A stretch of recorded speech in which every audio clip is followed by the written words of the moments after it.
Hello friends, स्वागत है आप सभी का मेरे channel Shiv twin flame journey पर। माय लविंग ट्विन सोल्स, आप सबों को बहुत बहुत प्यार एवं आभार। जितने भी नए सोल मेरे इस चैनल पर आए हुए हैं, मैं उन सभी का स्वागत करती हूँ।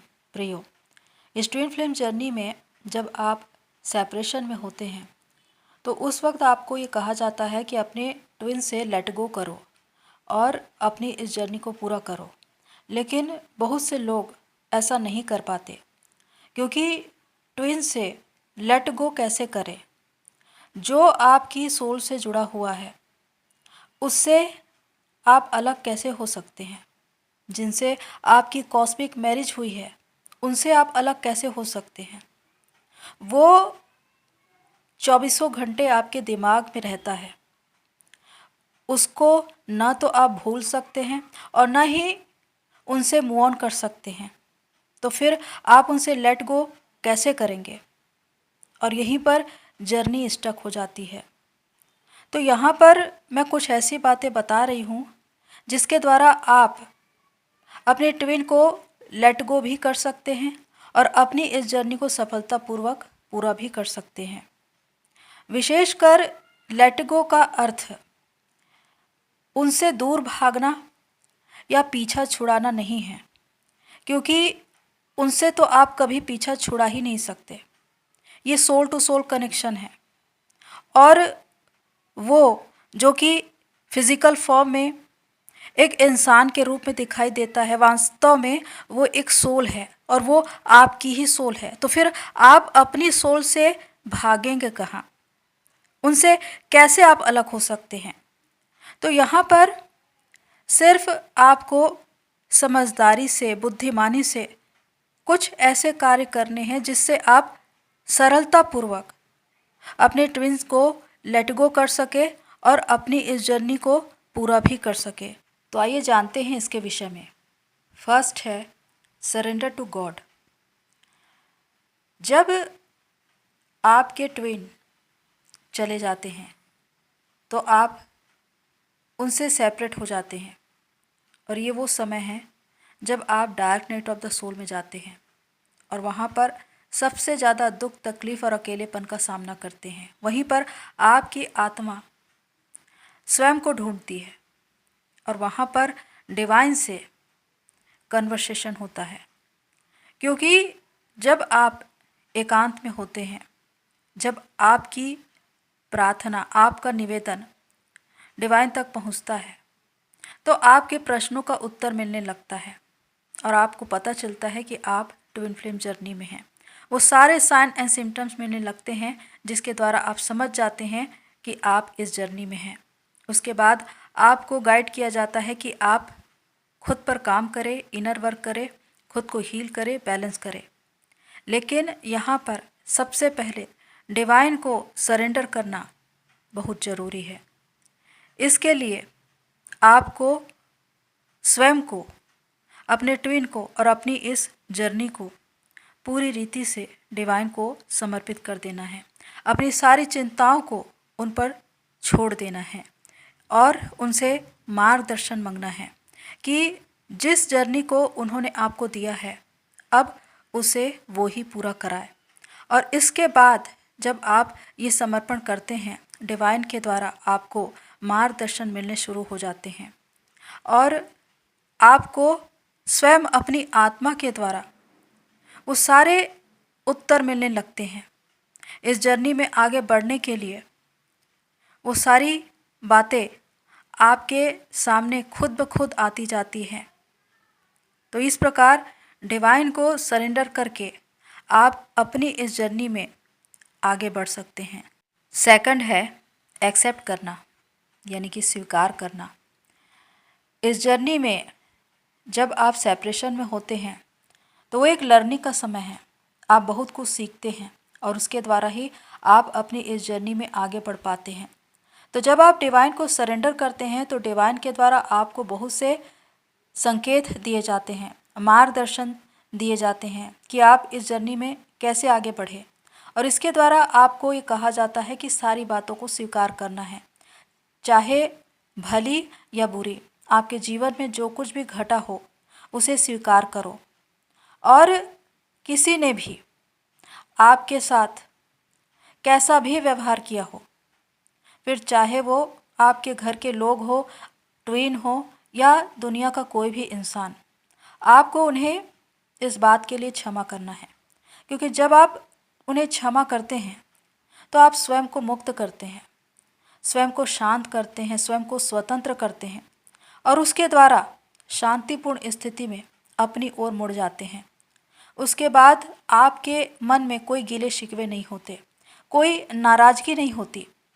क्योंकि जब तक आप ओवर थिंकिंग कर रहे हैं, आपके साथ जो भी बातें घटी है, बार बार उन बातों को आप याद कर रहे हैं, तो वही बातें आपको और ज़्यादा दुख देंगी।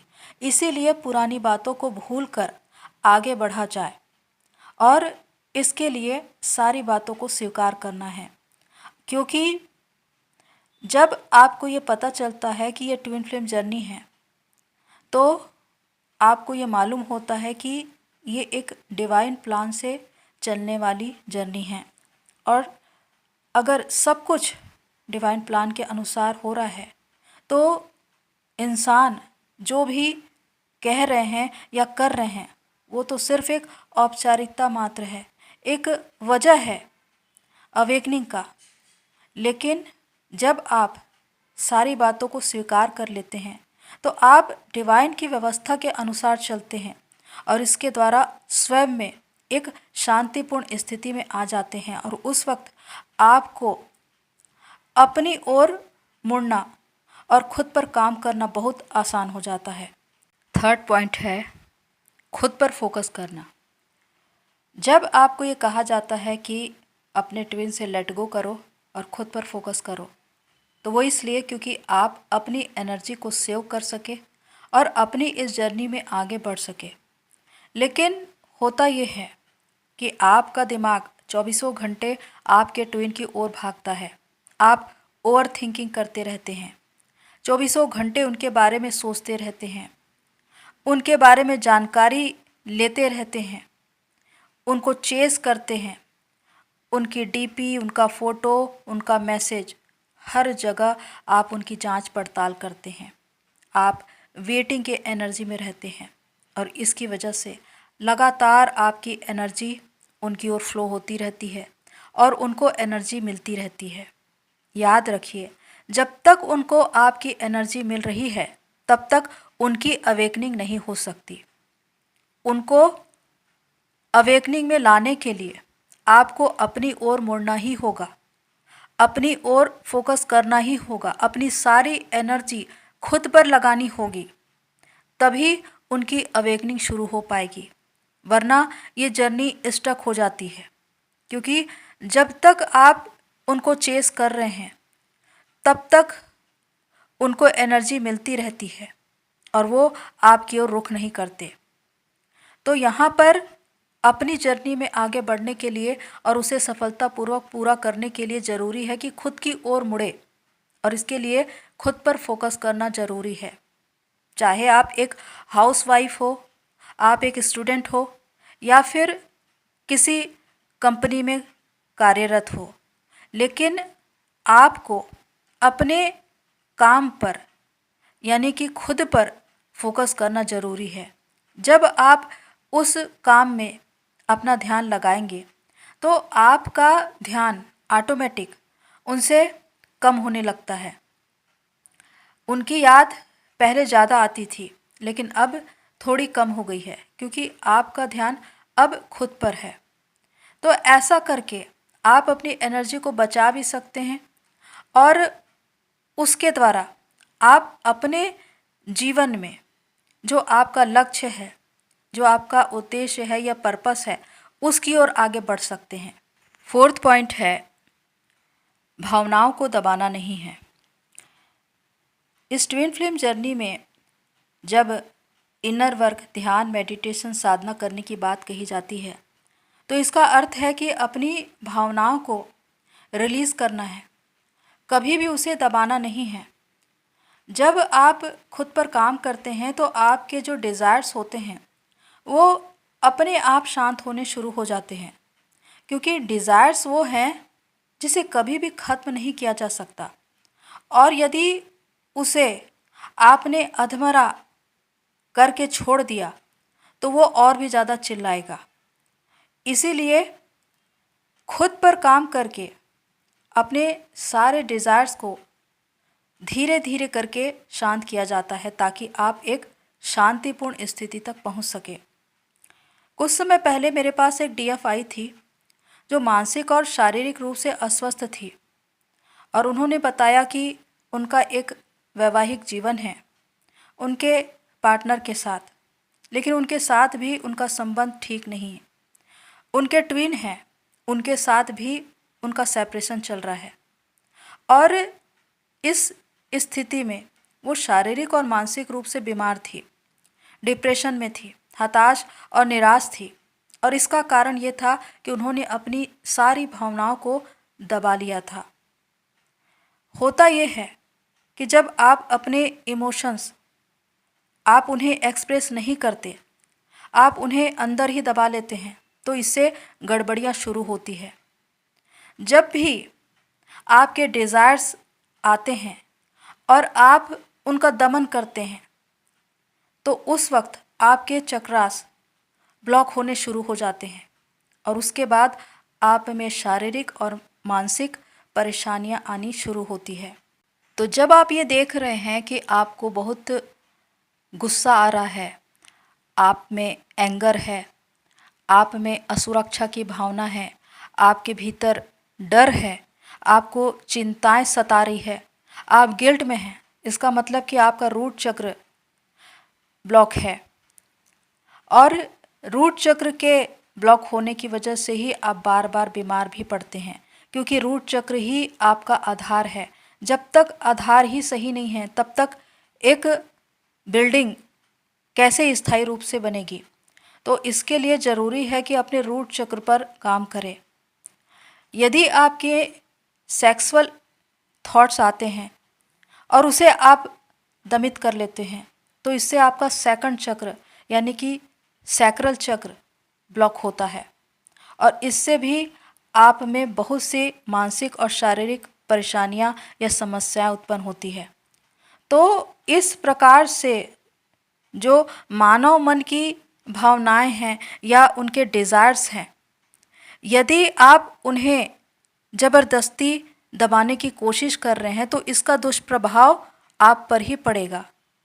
इसीलिए ज़रूरी है कि ध्यान मेडिटेशन करके इनको शांत किया जाए। यदि ध्यान मेडिटेशन साधना में जब आप बहुत ज़्यादा भावुक हो जाते हैं तो आपको रोने की इच्छा होती है, तो उस वक्त अपने इमोशंस को दबाए ना। आप जब रोते हैं तो आपकी कर्मा क्लिनजिंग होती है, बहुत से वुंड्स व ब्लॉकेजेस क्लियर होते हैं, क्योंकि कभी भी अपने इमोशंस को दबाना नहीं है, उसे रिलीज़ करना है। उसी प्रकार वो डीएफ जो अपने डीएम के चले जाने के बाद 24 घंटे ओवर थिंकिंग करती है, उनको याद कर कर के रोती है, ऐसा करके आप एनर्जी लेवल पर ड्रेन हो जाते हैं और शारीरिक और मानसिक रूप से बीमार हो जाते हैं, क्योंकि जब तक आप उनके बारे में सोच रहे हैं तब तक आपकी एनर्जी उनको मिल रही है और आप एनर्जी लेवल पर डाउन होते जा रहे हैं। तो यहाँ पर सोचिए कि क्या इतना ज़्यादा इमोशनल होना आपके लिए सही है, क्योंकि आपका डीएम आपके भीतर है, और अपने डीएम के उसी गुण को अपनाइए, क्योंकि आपके डीएम लॉजिकल होते हैं, वो मनी माइंडेड होते हैं, कर्मठ होते हैं। उनके इसी गुण को अपने ऊपर लागू कीजिए, अपने जीवन के बारे में सोचिए, अपने घर परिवार समाज या संसार के लोगों के विषय में सोचिए कि आप उनके लिए क्या कर सकते हैं। यदि आप कोई कार्य करके अर्निंग कर सकते हैं तो इसके द्वारा आपकी ज़रूरतें पूरी होंगी और आप दूसरों को भी सर्व कर सकते हैं, दूसरों की सहायता कर सकते हैं, क्योंकि मनी अर्न करना भी एक प्रकार से एनर्जी है। तो इस प्रकार आपको लॉजिकल होने की ज़रूरत है। तब जब आप इमोशनल होने के साथ लॉजिकल होंगे, तब आपका इनर डीएम डीएफ बैलेंस होगा और आप एक संतुलन में आएंगे। 5th पॉइंट है डिवाइन को ग्रेटिट्यूड पे करना। जब भी आप सेपरेशन में होते हैं तो आपसे एक गलती होती है, आप रो रो कर डिवाइन से अपने ट्विन को मांगते हैं। आप ये कहते हैं कि मुझे मेरा ट्विन चाहिए, उसे कैसे भी मुझ तक पहुंचा दीजिए, उसे मुझसे मिलवा दीजिए। यहाँ पर आप एक नकारात्मक भाव डिवाइन को दे रहे हैं, एक ऐसा संदेश जहाँ पर आप ये बता रहे हैं कि मेरे पास मेरा ट्विन नहीं है, मुझे उसकी कमी है। और जब भी आप उस कमी को दर्शाएंगे वो कमी ही आपको मिलेगी। यानी कि डिवाइन कोई मनुष्य नहीं है, वो एक सुपरनेचुरल पावर है, एक एनर्जी है, और वो हर एक को एनर्जी के रूप में ही देखते हैं। तो जब आप अपनी प्रार्थनाओं में उन्हें मांगते हैं तो आप ये दर्शाते हैं कि मेरा डीएम, मेरा ट्विन मेरे साथ नहीं है, मेरे पास नहीं है, मुझे उसकी ज़रूरत है। और जब भी आप इस प्रकार का संदेश भेजेंगे तो डिवाइन आपको उसे रिटर्न करेंगे। तो यहाँ पर आपको वो कमी ही मिलेगी, यानी कि जो भाव आपने दिया वही आपको वापस मिल रहा है। आप ये बता रहे हैं कि मेरा ट्विन नहीं है, तो डिवाइन भी यही कह रहे हैं कि ठीक है, आपको वो कमी हमेशा बनी रहे। आपकी प्रार्थना यहाँ पर गलत हो जाती है, क्योंकि हमारी प्रार्थना मांग नहीं बल्कि धन्यवाद होनी चाहिए। आपको डिवाइन से ये कहना है कि मेरा ट्विन मेरे ही भीतर है, मुझ में है, और आपने उन्हें मुझे दिया, इसके लिए मैं आपका धन्यवाद करती हूँ। मुझे ये जर्नी जो आपने दी उसके लिए मैं आपका धन्यवाद करती हूँ।